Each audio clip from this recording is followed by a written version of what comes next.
ერთიანი ნაციონალური მოძრაობის ახალგაზრდული ფრთის წარმომადგენლებმა თბილისში პატრულის თანამშრომლები ნახეს, რომლებიც კედლებიდან 19 აპრილის აქციის პლაკატებს ხევენ.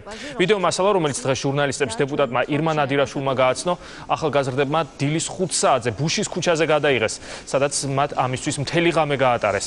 ერთიანი ნაციონალური მოძრაობა მოითხოვს, რომ შინაგან საქმეთა სამინისტრომ მსგავსი ფაქტებით დაინტერესდეს. მაშინ, როდესაც თბილისის ქუჩები დღეს არ არის ნამდვილად უსაფრთხო, როდესაც მთელ ღამეების განმავლობაში არის ძალიან ბევრი ქურდობის ფაქტი, ყაჩაღობის ფაქტი, ძალიან სამწუხაროა, რომ მინისტრი პატრულს აძლევს იმ დავალებებს, რომელიც არ არის შესაბამისი მათ საქმიანობასთან. ჩვენთვის ეს არის ძალიან სამწუხარო და ამაზე ხმამაღლა გვინდა ვისაუბროთ, რადგან ჩვენ ვთვლით, რომ პატრული ეს არის ახალი საქართველოს სიმბოლო. ახალი სახელმწიფო სიმბოლო.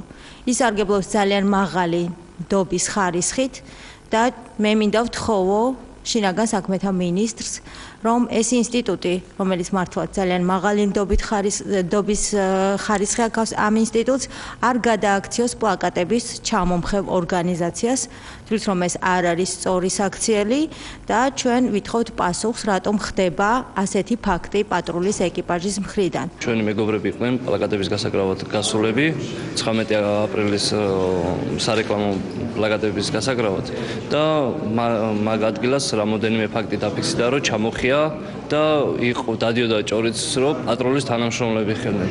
ავდექით რამოდენიმე ბიჭი კამერები ჩავჯექით იმ ადგილას, ველოდებოდით ვინ რას იმოქმედებდა.